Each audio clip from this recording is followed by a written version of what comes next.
everyone. Welcome to Textiles and Tea with the Handweavers Guild of America. I'm Kathy Group. I'm the Advertising and Marketing Manager, and I'll be your host today. Today's Textiles and Tea is sponsored by the Austin School of Fiber Arts, whose mission is not only to provide educational experiences, but to honor fiber arts. Learn more about the Austin School at the austenschooloffiberarts.org.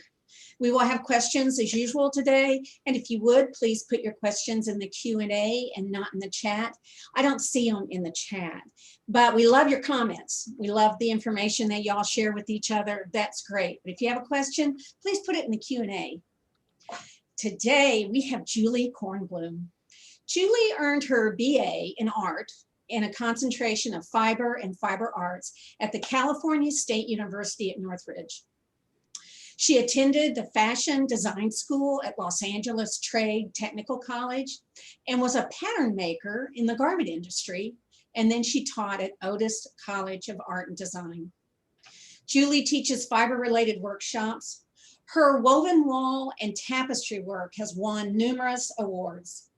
Through her work, she addresses environmental crisis issues, habitat preservation, plastic trash, and pollution. We are so excited to have her here today. Hey, Julie. Hi. How are you? Here. Thank you. I'm good. We're glad to have you here today. I'm very happy to be here. Thank you for inviting me. For our first question is always very important. What is your favorite tea? Well, pretty much Earl Grey when I drink hot tea in the wintertime for the 2 or 3 weeks of winter. I drink Earl Grey, but most of the year I drink iced tea, and this is a blend of regular black tea, Earl Grey, and mint or orange and spice, some kind of blend like that. So here we go. It's a great glass too. Yes, it's of course it's an art glass from. Of course, we appreciate you using that today for us. That's nice. Well, tell us a little bit how you got started in fiber arts. Well, I always have thought that it's just in my blood. My mother was an avid sewer. My grandmother constantly knitted and crocheted. And some of my earliest little teeny tiny child memories are I would be sitting on a couch playing. I like to think I was playing with fabric scraps while my mother was across the room at her sewing machine. So my view was of my mother's back, sewing. So, and it was just always around me. But then when you got out of school, you went into, you got a degree in it, right? Yeah, my BA from Cal State Northridge is in art with a concentration in fiber and textile arts. That's wonderful. Okay, in your work, you combine probably one of the oldest crafts or arts, which is weaving. It's been around forever, right? With some of the most recent materials. Would you talk some more about that? What you use and how you came upon that? Well, I started weaving and basketry in my first survey course in the fiber arts program. And I took to loom weaving, and I really took to the basketry, and coiling. Coiling has been my favorite technique. Again, I've tried other basketry techniques. I stuck with coiling. And it has always impressed me that this practice is so old. It probably dates back at least 2,000, 4,000 years before the Common Era. And I learned in my studies that basketry and things like netting and that nawl binding, which preceded knitting, that all of those things predate the making of pottery and ceramics, the making of glass, the making of metals. This was some of the earliest, we now call it craft, but people always put creativity and artwork into it. And of course, these were functional items for containers and carrying and nets and the things that people needed. And it's gone on for thousands of generations. And until very recently, it had to be passed from person to person. You had to be shown. You had to teach somebody. If somebody was going to do it and learn it, it had to be passed from person to person. You really, from static pictures and books, and there were great books, especially in the 20th century, great books about all these things. But it was really hard to learn from static pictures. And even when I learned it, you still had to learn it from a person, and it had to be shown because YouTube didn't exist. I started my fiber art classes in the late 1990s. So. Yeah, that's true. I think we take for granted how easy it is to learn now, but at one point somebody had to show you. And with, well, sewing, all these handmade things, even the other things, ceramics and glass and carpentry and anything like that, you can now find it on YouTube, but it had to be passed from person to person or generation to generation. And I have met people, mostly much younger than I, in the past, say 10 years, who learned to knit or crochet and or both entirely from YouTube. And then they might go to a yarn shop or find a teacher or take a class to fine tune some things if they didn't quite get it from the videos.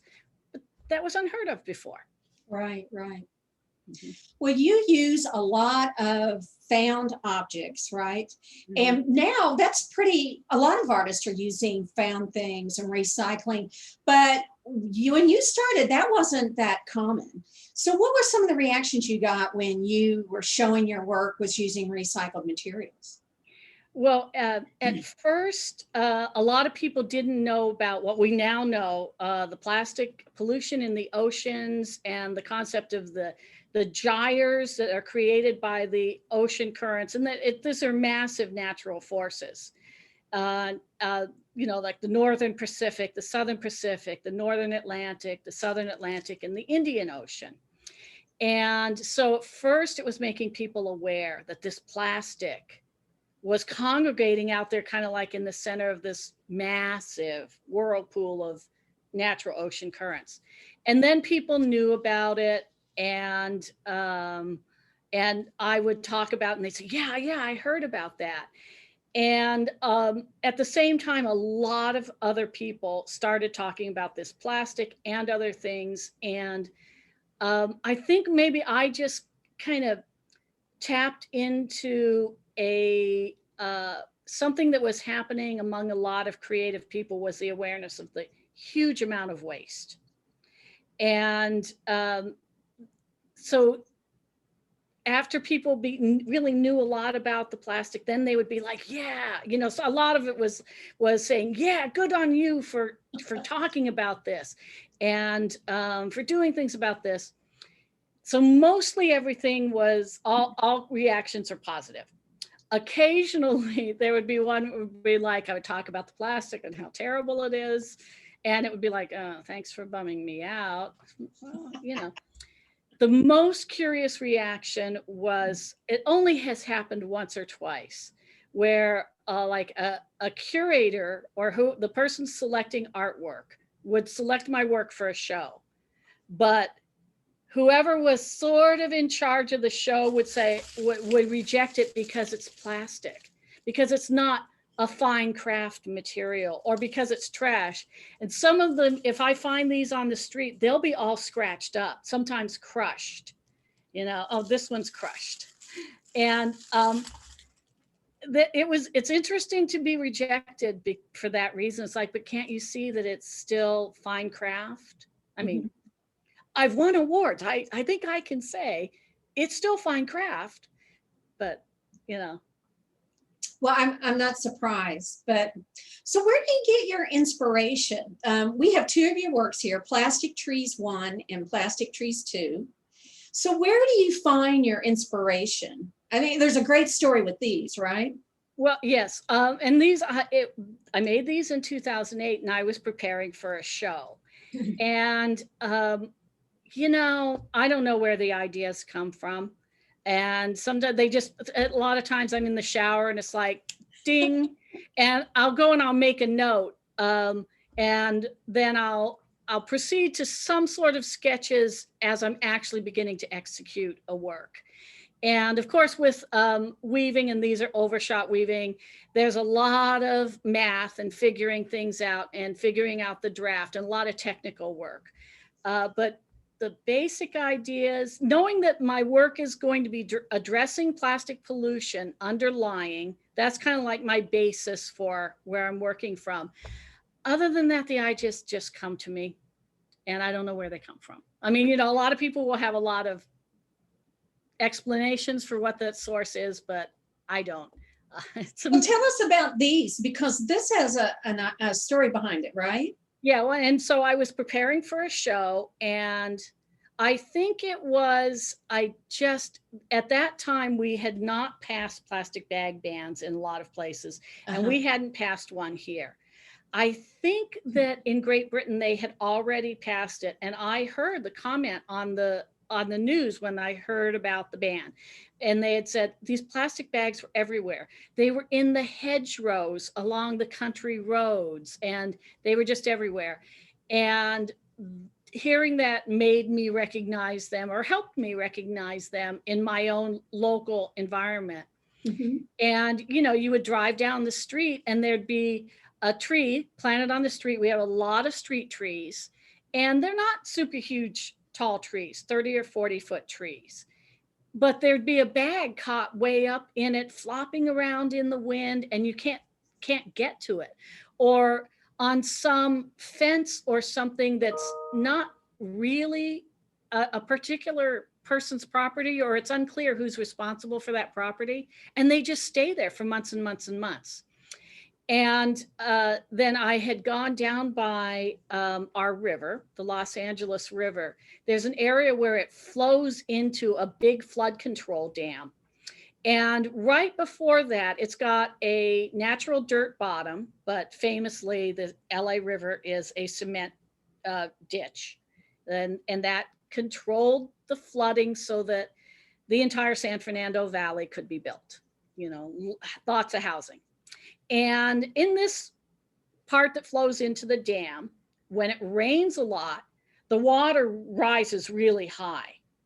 And then when the rainstorms stop, the water drains away, and you can look up the river from this one bridge, and the lower part where the water had been flowing, the trees were filled with plastic. There were the plastic bags just all down the river. And then even on the sides as the river was flowing, at whatever level it was at.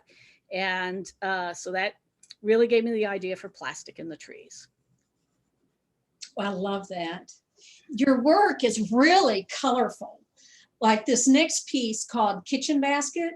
Yes. That's got these bright, intense kind of primary colors. Now, is this the result of the materials that you gather and find, or do you really prefer those bright, colorful colors? Well, you know, it's both, because materials like these are all the bottle caps, and they're all bright. You don't see very many muted colors in packaging. And I think that it's because it's still advertising as it's sitting on the store shelves, because it wants to attract consumers. Now, this basket, this was a set of 100 cookie cutters, plastic cookie cutters, that had been given to us. And it was a gift for my daughter. And I think we got it when she was like 5. And up until a year ago, they were all still beautifully in the box. And so that was 26 years, because she is now 31. And so the colors come in them. And I think they were possibly intended for children. So children's things and children's games have this kind of a palette. So as it turns out, I just wasn't that kind of mom who was going to do those kind of cookies with my wonderful daughter. And she mentioned needing a basket to be a hamper in her kitchen for cloth napkins and hand towels and stuff. And so I offered to make her a custom basket for that. And of course, the cookie cutters that were supposed to be hers anyway were the perfect material. Oh, I love that. What a great story. So would you be using, if you went out and bought yarn right off the shelf, would those be the colors you would choose? Oh, yes. Okay. I mean, yes, I was just shopping this weekend. Oh, and this, I mean, you see this lime green, this is mine. I chose this yarn. This is my top. But yeah, I could show you my yarn stash, and it would look, it would be this palette right here behind me if it was my yarn stash. So I did, yeah. And when I started using these materials, it actually took me a while. I think it was a year or two before I realized, this packaging all has a particular palette. It's very interesting that this is all like, this is consistent all through all this packaging I have. It wasn't, I didn't pick this stuff up the first time and look at it and go, oh my God, that's bright. I picked it up, started using it going, oh yeah, I could put this together and that together and that together. And it, only later was I went, wow, that's a bright palette. Well, I was doing some research on you, and I ran across an article about a Julie Kornblum who was organizing a 5K, and I thought, well, that can't be her. But it was, right? You organized a 5K run in Los Angeles to raise money for women's causes, right? That's correct. So where does that passion for social issues come from you? Well, I mean, these days, if you don't have it, what's wrong with you? But I was born in the era of ask not what your country can do for you, ask what you can do for your country. And that feeling was very prevalent. And my family was, they believed that. And my parents believed in social justice. They were not what we would think of as activists today at all, but it was talked about in the home. And I just, over time, I have adopted the belief that making a contribution to the world around us is the right way to live. You need to do things, you need to make a contribution. Oh, that's wonderful. I love that. Okay, one thing, if you look at your work, you do a variety of things. You do weaving, you do basketry, different types of basketry. I think you do crochet and knitting and the whole gamut, right? So when you're getting ready to make a piece, how do you choose the modality? Do you look at the material that you have and go, oh, this is perfect for crochet or coiling? Or do you say, I want to coil something and then find the material? How do you do that? A little bit of both, but Okay. mostly ideas come to me. Sometimes, like I said, something will come to me in the shower, but then I'll go, and I have, like a lot of us, a lot of materials collected, and often like plastic in the trees. I went and I sit among my materials, and the warp on plastic in the trees was a gradation of solid colors. Right. And a lot of them were surplus. In fact, most all of them were surplus yarns. A lot of them I brought home from Cal State Northridge that were going to be sent home with somebody. And because nothing is thrown away. Yeah, better you than someone else, right? Right. And so that with a weave, well, even with anything like this, whether it's yarn or the plastic pieces, the plastic bags, whatever, I just start pulling materials from the shelf. And I fortunately have a lot of big work tables, and I spread them out and just kind of edit by touching the materials, looking at the materials, and just spend a lot of time kind of ruminating. And sometimes I'll start a sample, and as I get started, then I start to edit, and a bunch of materials that I'm not going to use go back on the shelf.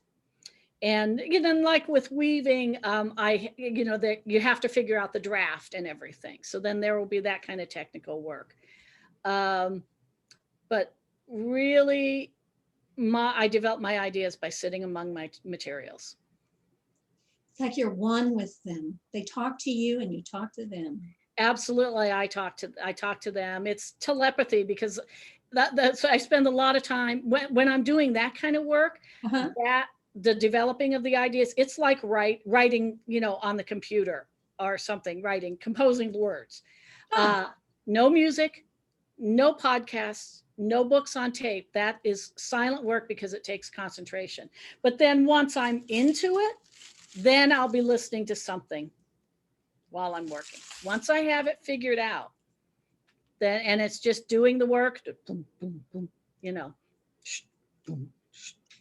well, I understand you like to weave overshot. And this next piece called The Fifth Element is just gorgeous overshot. It's just Thank you. beautiful. So would you talk about the piece and why you choose overshot? I just fell in love with overshot, and I think I like its complexity. But then as I got more, learning more about weaving techniques and graduated to doing things that were 8 shaft and stuff, then I came back to this because I prefer the 4 shaft to the 8 shaft. So not so much complexity, but I like pattern and texture, a lot of texture, as you may be able to see. And overshot does that and is that. Then this also goes back to updating a very old technique, because these patterns, this one is based on traditional rings and roses, probably from early American times. And then here we are using it in a way that it wouldn't have been used originally, because this can't be functional. This is 84 inches wide, and some of the floats are like 3 to 4 inches. So it can't be a rug, it can't be a coverlet, just because functionally the floats would get caught and pulled. And then this is the warp and the tabby weft. Actually, these were new yarns, and these are cotton from Lion Brand. Lion Brand's cotton, which is a wonderful cotton. And then the pattern weft is fused plastic bags. I had to create this massive sheet of fused plastic bags and cut them into strips to weave in order into the weft, pattern weft. Yeah. When you say fused, you mean you laid them out and melted them together, that kind of fused? Yeah, there's a kind of a lowish setting on the iron, and you lay a few layers of the plastic, and you need something like parchment paper, or I guess you can use brown paper bags, or maybe some brown craft paper, where the plastic, it melts enough to stick together, and then, but you don't want it to burn so that it just disintegrates and gets holes. And the paper doesn't stick to the plastic. So it's Do you stack it, or you lay it side by side, or both? Stack it. You need to do a few layers at a time, like at least 3 or 4 layers. Otherwise, it'll just melt and get big holes. So, and then that with the colored bags, you can overlay them, and the colors kind of blend. But do you fuse it to make the plastic stronger, or is it more for appearance? In this case, it was to make it into a sheet, so I could cut the sheet into strips and then weave the strips. Okay. Okay. Now, see, like on Plastic in the Trees, those were plastic bags that I cut lengthwise and bundled them, and used the plastic like this in the weft. Uh-huh. But on that one, I made the sheet because that arrangement of colors is in that sheet.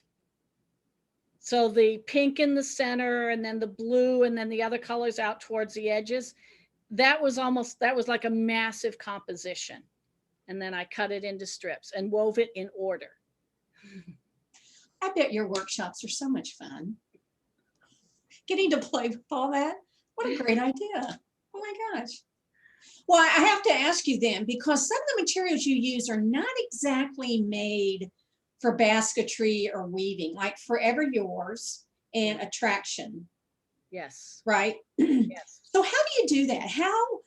I guess I'd like to be a fly on the wall and see your problem solving of figuring out how to part A into part B and then weave it or coil it. How do you do that? Well, you need to start with a shift in perception so that anything long and linear can become a weaving material. The core of this was this material that goes inside of piping, and upholstery piping.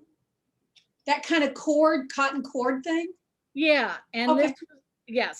this was some surplus material that was around the fiber department at Cal State Northridge, because my professor accepted a lot of surplus materials. She encouraged this kind of stuff in her students, and she encouraged this kind of stuff in me. And so making the shift in perception to where you need to see it as not what it is, but as a potential basketry material. And then even like this, going back to this example, the plastic bag, and then this is the the core or the warp of a coiled basket. And this is telephone wire. Then you start to see things as simply what color they are. And I started out like with Forever Yours. I think I started out only with things that already were rings, like the bottle caps and other little things. And somewhere along the way, I don't know how I got the idea. I wanted to use something that was just like a little thing, like one of those little toys or something, but it was just all flat. And somehow I got the idea to drill holes in it with a little 16th inch drill bit. And that just made anything eligible to be a basketry material. And once, and it's just kind of like this, it was kind of a gradual, an evolution, but it takes the shift in perception where you don't see something as what it is. Everything becomes a basket material. But the other thing that strikes me when I'm looking at your work is that your work flows. It seems to have a movement to it, whether it's circular or around the whole piece. Was that a conscious decision? Does that just happen innately for you, or? Part of it is because this is a typical center start of a coiled basket. And I think that coiling just lends itself to things being circular. I think it's actually a little bit more difficult to make a coiled piece square and with angles. Or, I mean, I don't know. You have to actually really work at it to make something square and with angles. And then as you come around to the next row, if you want to maintain that square angle, you have to really work it and make it square, because things just naturally want to curve, kind of when you're doing it this way. Well, even in the sense that, a coiling basket could just be this. You don't do that. You do this and then around this way. And you really have a flow that just is lovely. Thank you. Well, and this really was, I was actually. That's a great example of that. Yeah. And on this one, I was deliberately pushing myself. See, like these kind of things, I was deliberately pushing myself to just try different forms with it. And this is technically unfinished, and I will return to it. I mean for it to be something much bigger and much, and I want to continue with the experimentation of it. And it's kind of seeing what it can be as I go along and not really knowing what it's going to be. You could sketch this, but I don't know. I don't.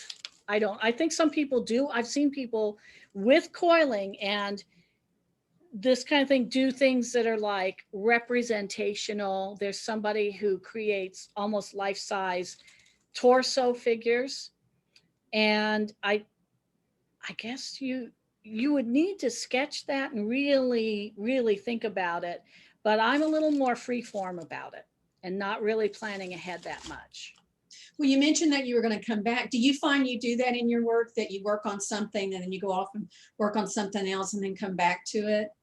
Yeah, part of that goes along with just wanting to do everything. And I've had to limit myself. I haven't limited myself very much because it's coiling and only merely coiling, knitting, crochet, and well, I still have looms, so loom weaving, and I mean, technically I still sew, you know, so sewing and creating clothes. So that's how I'm limited. That's how I've focused myself. But so it's kind of like that the thing getting distracted where it's like squirrel, you know. It's like I'm coiling, coiling, coiling, coiling. Ooh, that shawl is pretty. I want to knit that, you know. So and so that's, I mean, that and also coiling is a slow process. Oh, is it? It's a slow process. I thought I was just slow, but then after talking to other people in the guilds, and everybody said, yes, coiling's slow. Coiling is slow. And so sometimes my hands get tired and I want to crochet something pretty, or I'll have an idea I want to do for a show and there's a deadline for the show. So I go off and do that piece, you know. Oh, okay. Some practical considerations. This piece behind me, I started in 2008 and I just officially finished it last year in 2020. Yeah, people are asking about that already. So since you started, do you want to talk about those?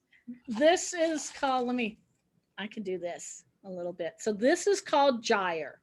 And I started it in 2008 and it was to talk about the gyres, the ocean current gyres in the ocean. Explain what a gyre is? I have no idea. I'm sorry. So that there are these global ocean currents, and for the Northern Pacific, the currents go from, say, the California coast out towards Hawaii, then up Japan and the Russian coast and back towards Alaska, and then down the west coast, you know, and then back out towards Hawaii. So it's this prevalent current in the ocean, and that's one of the reasons that the oceans off of California are quite cold for surfers. And in the Atlantic, the currents come up from the Gulf of Mexico and go up the east coast of the North America, and then across Iceland, Greenland, and then south along, you know, the Europe, and then towards the African coast. And that's why the oceans off of the East Coast, New Jersey and New York and all that, are actually much warmer than the water off of California. And so, and this is a prevalent global natural force of nature. And, but in the very center, in the vast center of the North Pacific, where there's really nothing, there's no islands, and a lot, and there's a huge area in the South Pacific where there's almost none, you know, where there's almost nothing. Well, the wind currents kind of follow these ocean currents also. And in the center of the gyre means something circular, I think, like a whirlpool. And that's, sailing ships never went out there because it's a doldrums, there's no wind. And the organization that discovered the plastic garbage patch, they had a brand new ship, but it's a sailing ship.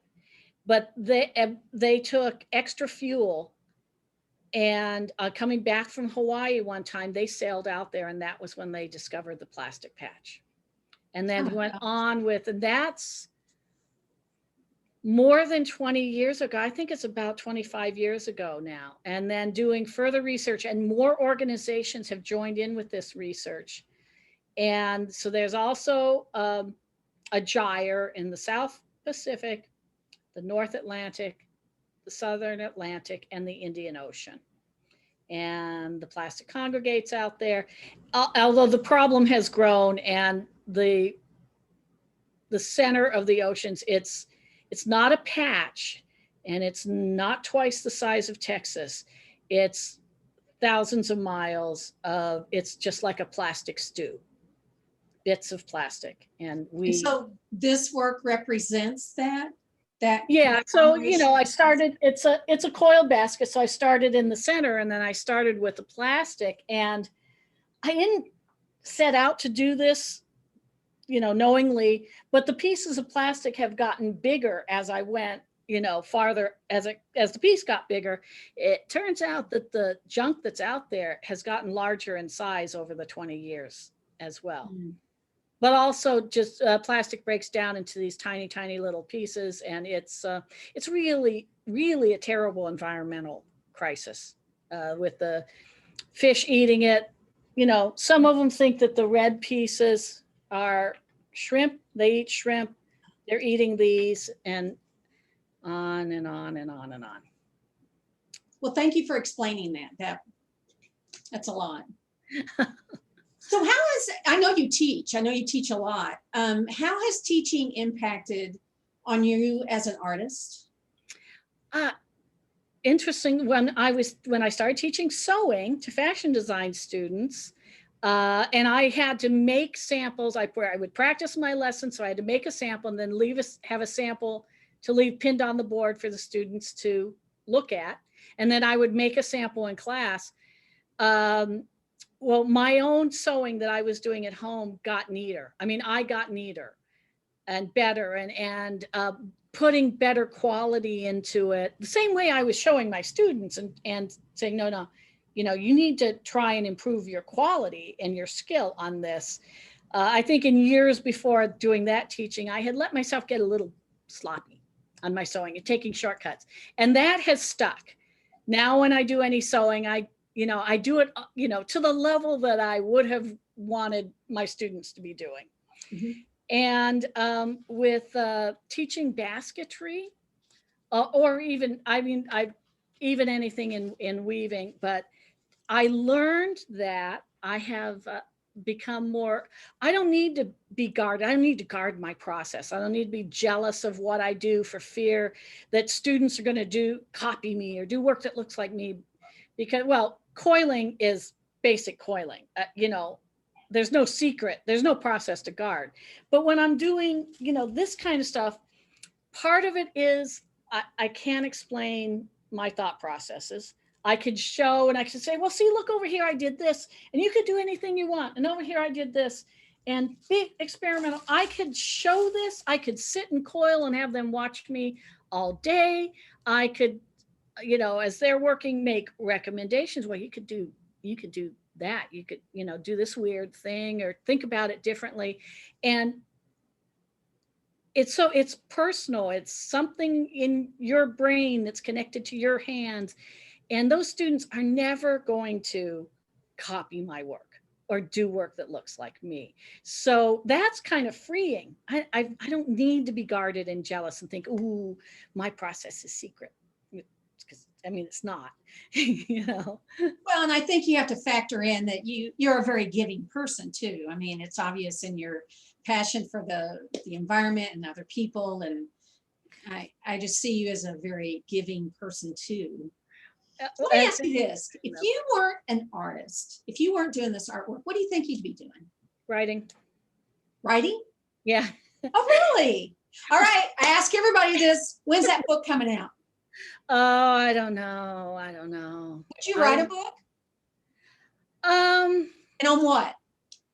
See, I don't know. I might have gone into creative writing if there was a point where I was doing an English minor at the same time as an art major, and I was focusing on creative writing. And I went for the art, which was absolutely not a commercial decision. Not that writing is like a highly commercial thing to go into, but and then along the way, before I was helping to organize the run that you mentioned, I'd started in grant writing, and I've done that on the side. Oh, really? Yes, I did grant writing for my children's elementary school for playground improvement and for renovating the library, and that's how I learned. that served me as an artist in writing proposals for curatorial exhibits. You may have seen on my information where I've curated exhibits at the airport, and I've done other things, and so that writing skill really helped me with that. And then about 6 years ago, I decided that I just wanted to do something else other than art. And I started grant writing for organizations here, mostly in the San Fernando Valley part of LA, where I live. I've gotten money for homeless services, for arts organizations, and for domestic violence. And I am currently writing for an organization that works on homelessness, assisting services to homeless persons. See, So, like I said, you're a giving person. yeah, and I mean, I remember my mother doing things that now, or in retrospect, seemed wacky, but at the time, it was perfectly normal, and she just did that. So I think that, when you're raised around it, and then at school at Northridge, it was the perfect place for me to have gone. I fit there, and my beloved professor, she was very giving, and so it was just modeled to me, and I think it works. Now somebody asks me a question, how do you do something? I tell them. With knitting, it's like I tell them, I'm like, no, I'm not going to say, well, let me set up a lesson with you. I could, but I would much rather just tell them instead of pursuing the teaching, and Well, so. kind of along the lines of this, what's next for you? What are you going to do? What's big on your plate next?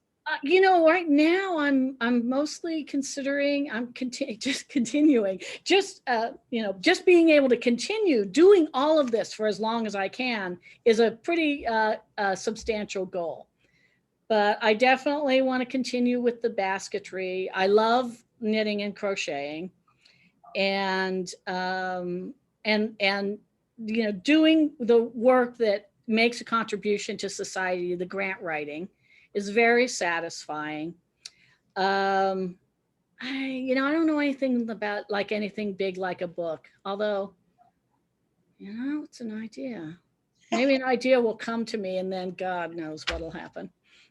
We've announced a lot of books on this show. I'll bet you have. We get people talking about they're going to do a book, and then they commit by saying, oh, yep, I'm doing a book. So you can just come back whenever the book's done and we'll talk again. Okay. Well, it's like, no, I'm not saying I'm going to run for that office. No, I'm not announcing anything here. No. So we have got questions. You ready for some questions from the audience? Sure. All right. Oh, I love this. How do you organize your materials? Because you got everything. So how do you figure out what goes where? Do you do it by color? A lot of it is by color. But my glib jokey answer would be poorly.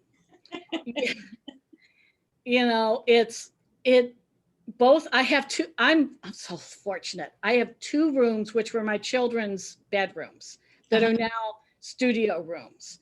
And I think it's as neat as I can get it to be, but it's mostly by color. In one room is all of the plastic and the coiling and all the wire and things like that. And, I love those baker's racks. Those are great. Oh, okay. All right. And they're, relatively inexpensive at your local DIY store. And but right now I have bins of the plastic bottle caps. They're by color, and then all these other objects. And I just kind of I try and group like things together, but it's pretty loosely organized and mostly as long as you know where it is, that's all that really matters, right? I don't always. There'll be times when it's like, I know I've got this thing, and then it's why I sit among my materials is because I'm looking for something, and the yarn is my yarn, my knitting and crocheting and weaving yarn, it's all mostly by color. That's a lot easier. Leanne was asking about the cookie cutter basket, the kitchen basket. What was the technique used on that? Was that coiling? Coiling. Now, what was in between was this, I don't have a piece of it here. I have this vinyl tube that was all these cut pieces of vinyl tube that some student at an art program had done this big installation piece. And a friend of mine at an opening once said, you know, out behind the Art and Design Center, they took down this piece. And there are all these pieces of plastic tubing in a trash can. And the next day was a Sunday morning. I got up at like 7:30 or something and drove all the way out to, you know, you don't know the distance, all the way out to Burbank. It's like 20 miles from here, and loaded that stuff in the back of my minivan and got it. And so now I have all these little cut pieces of vinyl tubing. That was in between all of the cookie cutters, and it kind of made the structure of that basket. Hey, Whitney, can you bring that image back up of the kitchen basket? Poor Whitney. Sure, give me 1 second. I made life difficult for Whitney. I think that one I coiled with the colored telephone wire. Okay. This is colored telephone wire. Well, that's the next question is, what do you use for tying the coils together? Yeah, here we go. Yeah, that was colored telephone wire. And I just grabbed what was available. I didn't decide on a color scheme for the wire because there was just so much color going on in there. And the bottom is, now I live in a land of swimming pools, as you may or may not know. And that's a 5-gallon, a lid for a 5-gallon bucket. And all of the pool services, they drive around in pickup trucks with these 5-gallon, and these lids are all over the place because they kind of fly off of the little truck, you know, off the trucks or whatever. And so that's a 5-gallon lid. They're all over the place. I have many of them. I mean, it's something, you know, like not a lot of places you're going to find those, but here where we have all the swimming pools, it's kind of like part of our culture here, you know. Well, somebody's asking, where do you get the colored telephone wire? Oh, that there was a surplus yard, a recycle yard, and that's old telephone cable. And I got a bunch of it actually quite a while ago, and I still have some. I don't know if you can still get it, because this type of wire, the phone companies have, I think, have stopped using this type of wire. So that's like that stash I will kind of guard jealously. But yeah, and it's copper inside. It's pretty flexible. Well, somebody was asking, where do you find all the different colors of plastic? Everywhere. That's what I would say. So do you walk around and go, oh, here's a lid? I think, you know, you go for a walk one day and you just pick up stuff as you walk, or do you go someplace where they gather all that stuff up and you take it? Now there's some stories. You know, for a while, walking across a parking lot, if there was a bright yellow lid, and I didn't have very many of those, or if it was crushed really in a cool way, or driving, I live in the suburbs, so I don't know how that's different than other places, but so even just driving through my neighborhood, I might see a little, oh, it's not close enough, some toy in the gutter. Yeah. And then if you look on my website, you'll see pieces that have hubcaps in the center. Those are plastic. A lot of hubcaps on a lot of cars are plastic, and they are everywhere because we have a lot of cars. We drive a lot. Those things fall off of the cars. They're everywhere. So there was a period of a few years where I was picking up everything. I haven't done it in a long time. And last year it just kind of felt like, I guess I'm not going to pick things up off the ground anymore, you know. But with the hubcaps, this period went through both my children learning to drive. And so my child driving learner would be in the driver's seat and I'd be in the passenger seat, and we'd go along and I'd go, oh, oh, oh, stop, stop, stop, stop. No, no, go around the block. And then I learned right away, you have to park safely and legally.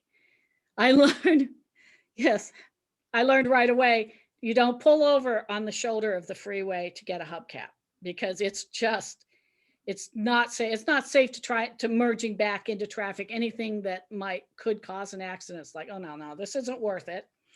But I literally would pull over. And would circle the block to pull over to get something. I can't imagine going anywhere or traveling with you. It would be an adventure. I've mostly stopped. Also, I bet everybody now is going to look differently at their environment and what they see. I think more of us are going to start going, I could make something with that. If they don't do it already, right? Yeah, they should. There are people who have non-thanked me because now they can't drive without seeing the hubcaps and the 5-gallon lids. There are, I used to belong to like 4 groups at the same time, and I couldn't come home from a meeting without a little baggie full of stuff, which is great. That's my next question. We've got people asking, do you want stuff shipped to you? I got a woman saying she'll pay shipping if you want her plastic collection. I just have her contact you. Yes. Okay. Yes, have her contact All right, me. Beth, contact her off the show. Y'all talk. Yeah. Oh, well, that's how a lot of these plastic bags that I got, and if you'll see the hubcaps on my website, and then there's this dress that's made out of plastic bags. Out of the blue, an artist, she's an incredible artist in Texas, Virginia Fleck. Out of the blue, she emailed me and said, do you want some plastic bags? I used all these plastic bags in these installations. And when they're temporary, when we take them down, we just crammed them into boxes, and I've got 17 boxes. Oh my gosh. And I was like, well, I mean, I could take like 2 boxes. And she needed the shipping. I paid for the shipping. She got these boxes were like 18-inch cube boxes, and they were bulging. And when I let all the plastic bags out of them, I have a fairly large living room. It was knee deep in plastic bags in my living room. But a lot of my materials, a lot of the things, there are lids here that they're not products that I use. So yeah, I've accepted a lot of collections of lids and plastic objects. So. Well, Michelle, I think it's Gaines. Michelle Gaines. Okay, Michelle Gaines is giving all kinds of recommendations through the Q&A about where you can get wire. She's taking your class? Our kids went to the same elementary school. Oh, okay. She lives a couple blocks from me. You're your supplier now. She's telling everybody where to get the good stuff. She's also a hand weaver, and so we have run into each other in the Handweavers Guild. Well, some people was asking, where do you get the different colored bags? Is it just different stores? Different stores, but most of them were from Virginia Fleck, because she had gotten these bags from a manufacturer, and they were like misprints, so they couldn't sell them. Oh, okay. Because she, is into surplus materials and used materials, and her work highlights trash and surplus. And so they were used, not only were they unsellable to begin with, they were used when I got them. So they satisfied my requirements. And someone else took those other 15 boxes. I don't know who that was. Well, Lisa, I'm sorry. When I started, I put out an email to all of my groups asking for plastic bags. And so again, I couldn't come home from a meeting without bags stuffed with plastic bags. I bet. Well, Lisa Dixon wants to know, and this is a good question. She said, are you having trouble with plastic bags disintegrating over time because now they're more compostable? Oh, mine, I haven't collected new used plastic bags in years. These were the ones from before, and these are from before the plastic bag bans. And I still have quite a few of them, and kind of when they run out, I'm sure there will be something else for me to use. But I still have so many of them. I could probably, you know, complete my life's work still with the bags I have. Well, I can't believe it's time to stop. And this has been so, you know, everybody comes to watch and learn about the artist, but today they got science as well. Thank you so much, I Julie. like science. Science and art, it goes hand in hand. Thank you. Thank you. I really enjoyed having you here today. And if you want to learn more about Julie and what she does and see more of her incredible work, go to her website at juliekornblum.com. And, you know, check out what she has on her website. Julie, thank you so much for being here today. It has been so much fun, and I have learned so much. Oh, it's been so much fun. Thank you for inviting me. I have thoroughly enjoyed it. And bye to everybody out there. Thanks for signing in and watching. And I hope to see a lot of my weaving and fiber friends soon. Oh, don't we all? I want to say another big special thank you to the Austin School of Fiber Arts. Be sure to go onto their website and you can see their classes and their lecture series. And also don't forget, they've got Maximo Laura coming September 9th. And you can learn more about all that they offer at the Austin School of FiberArts.org. Thank you, Austin School, for sponsoring us today. If you would like to be a sponsor, or your business or your guild, we've got guilds who have been sponsoring us, please go to our website at weavespindye.org to get more information about being a sponsor. Textiles and Tea is also generously supported by the donations of the Fiber Trust. If you want to see more programming like this, please go to the website and support HGA by becoming a member or donating, or both, on our website at weavespindye.org. If you missed part of this program, or you just want to watch it again, it was so entertaining, or you want to share it with a friend, remember that all of the Textiles and Tea are recorded and you can watch them all on the HGA Facebook page. You do not have to have a Facebook account to do that. Also, just a reminder that we are gradually getting them up on our YouTube channel. I encourage you to go to the HGA YouTube channel, subscribe, and then you'll get a notice when a new episode is posted. We are so excited. Next week, we are going to have Dougal and Paulson. Sean Dougal and Andrew Paulson have an incredible business, and they're going to tell us all about that. Thank you so much for being here today. It was wonderful sharing the afternoon with you. Hope you have a great week. We'll see you next Tuesday. Happy tea.